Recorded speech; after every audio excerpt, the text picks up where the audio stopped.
strong feedback and clear feedback to help me get better. There's really interesting with the Six Nations as well. With the Sevens program, we had a mentoring program set up. So we had people that were 18 years old and 32 years old in the program that we kind of buddied up. So there was a really good way of actually growing the team connection, but also developing the younger players coming through. So that feedback there was really important. And actually, we've replicated that with the England team. Actually, recently through sort of Zoom calls, where some of the senior players have been speaking, some of the pathway players there. A lot of the feedback with the players actually in the England camp is actually done over coffees around the relaxed sort of time. So it becomes really valuable moments there where they actually talk about the game, what can you do? And that's the relationships they form as people, which is so, so important in rugby, I think. And presumably, going back to your point about authenticity, that feedback from the players is only going to be useful if they believe that you're going to listen and act upon it. Yeah, ultimately, yes. I mean, otherwise, why do people give feedback? You know, if you give feedback and nothing changes, and they go, well, what's the point? The bit we have been looking at recently is about feedback to feed forward. And so thinking also a lot around, right, the feedback we're giving, it's not just about what you've done in the moment just now, okay? It's also about the vision we want to have in the future. So we know this, but ultimately we want you or the team to be in this place, and then framing it through that way. Does that make sense? Yeah.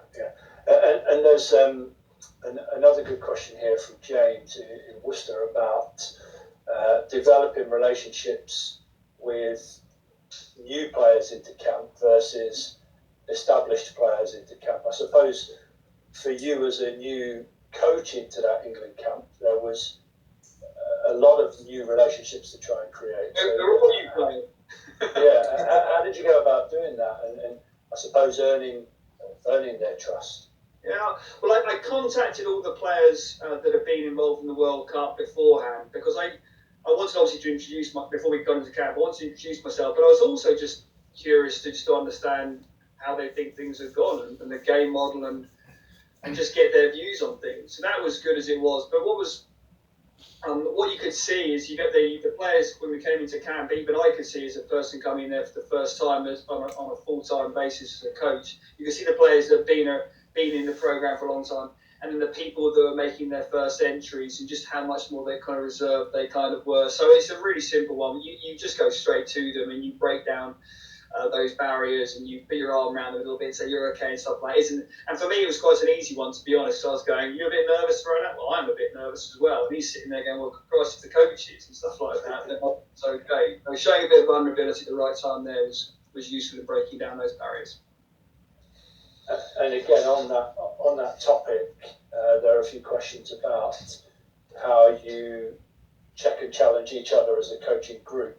Again, having listened to Eddie did one of these for us earlier in the series, presumably at the level that you've been working at, there's quite a bit of that work that goes on. Every day, every session, every meeting, it is the way the environment kind of works. It is the way you want to try and get better. So our job as coaches is trying to get this team to be the best team in the world and to win a World Cup in 2023. And that means always finding a way to be better, to check and challenge. So you need to have that resilience. You need to have that level of trust and understanding. But always everything is framed around how do we get people better. And it's a brilliant environment to be in. It's a challenging one as a result because you're always trying to find ways. You're never settled. You're always trying to find the next competitive advantage. But that is what the coaching team does. So I was keen, sorry Dave, I was to jump in and just, I'm really keen, I've got probably about 5 minutes left and I'm really keen, I don't want to to let you go off this conversation without talking about, you're used to working in environments, you talked about the Sevens environment where you sort of lead a program and you got into Eddie's team as a more specific coach or goal specific coach. So first question is around that transition. So how was that transition from sort of leading a program to coming into being a sort of a specialist coach? And then the second part of the question is, how did that feel when you went to an Olympic Games where you're part of a huge, massive team and responsible for a certain area, and how did that feel in terms of how you build relationships and stuff? So sort of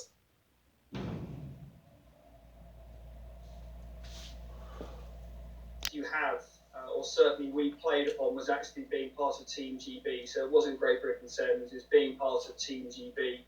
And I was fortunate to have worked with UK Sport previously, so I understand the power of that connection of being part of Team GB. And basically, we did everything we possibly could as a Great Britain side to be involved in anything related to Great Britain, whether it was kitting out or events here or whatever else, everything to make it. And that was just so important to break down the English, Scottish, Welsh barriers that were there. So we just killed everything in terms of those home nations, and everything became Great Britain. So fascinating on that kind of one. The question about going from a head of a program or a head coach to assistant is one of the was a really big. It still is, being candid about this one. Still is something that I have to juggle a fair bit, because I actually spoke with Steve Holland quite a fair bit. He's Gareth Southgate's assistant manager and been assistant manager to a number of other great coaches to try and understand what it takes to be a great assistant manager. Because I've been a head coach for my whole life. I'd only ever been really a head coach for 10, 11 years. So this assistant manager, how could I be a brilliant assistant manager to effectively help the players get better, but also to support the head coach in his vision for the way the game wants to be played and stuff. And that's something that is still, because I'm still head of England Sevens, I still have to jump almost between the teams. Do I jump on a bit looking after the Sevens programme where I'm the head and effectively I'm trying to make decisions there, over to facilitating a role as an assistant. So it's what I'm juggling at the moment, and it's one that is not easy, I'll be honest. But I love the learning that comes from being an assistant kind of coach and focusing on one specific area. On that area, how did you sort of, obviously your knowledge around the TAM would have been based heavily in the Sevens game over the last period of time, and I know you talked about what sort of things did you do to broaden your knowledge in that sort of 15 to attack space to maximise the role within that? Oh, yeah, it was and still is a crash course. Like a 15-a-side play. I mean, I've watched so much. I've spoken to so many coaches today to try and learn and upskill. I hold my hands up at the moment. I've coached Sevens for 7 years. I haven't done a lot of things. I've watched the game, not spoken to people, of course, but it's still something that I'm still growing that understanding. But I know how to coach. I know that it's the nuances of the game which every single day I'm getting better at, and that's the exciting bit, because as a result of this, it goes back to that cognitive diversity. I keep on coming up with these stupid questions. It's really annoying for people, but every so often there's one that kind of goes, "Well, yeah, why do we do that type of thing?" So it helps with that diversity of the coaching team. And final question for me was just come in. We've had two questions really. Two of the same questions really, but from two different people. So Jessica and Peter, around what advice would you give to coaches who are just about to start out on their coaching journey and potentially a little bit nervous about getting respect from players who've not been a player for very long, if at all, and what sort of advice would you give them? Just if, like you say in your words, simple and clear advice, what would that be to them coaches just starting out? The most important thing with coaching is about relationships. So there is nothing wrong at all with going in as a young coach and going, I'm ambitious to the journey I want to go on. I'm making my first steps here. I'm keen for your feedback to help me get better on this one. As soon as you open that door and that olive branch as a coach, you go, look, I don't have all the answers right now, and I'm keen for your feedback to help me get better, to help you get better. Then you start to build that brick. That's what definitely, if I was a young coach, I'd have told myself back then. Dave, anything final from you? I mean, it's been fantastic, hasn't it, to listen to Simon. There's been some terrific points that I think resonate across all coaching environments. Whoever you're coaching, I think almost all of what Simon said tonight can be transferred to yourself, and there's an opportunity for you to think about this and reflect on your own practice and make improvements for your players. So thank you very much, Simon. It's been a fantastic evening, and we really appreciate your time. and thanks to Phil for facilitating that conversation. So I just wanted to wrap up with just letting you know what's coming up. So the next 5 sessions look like this.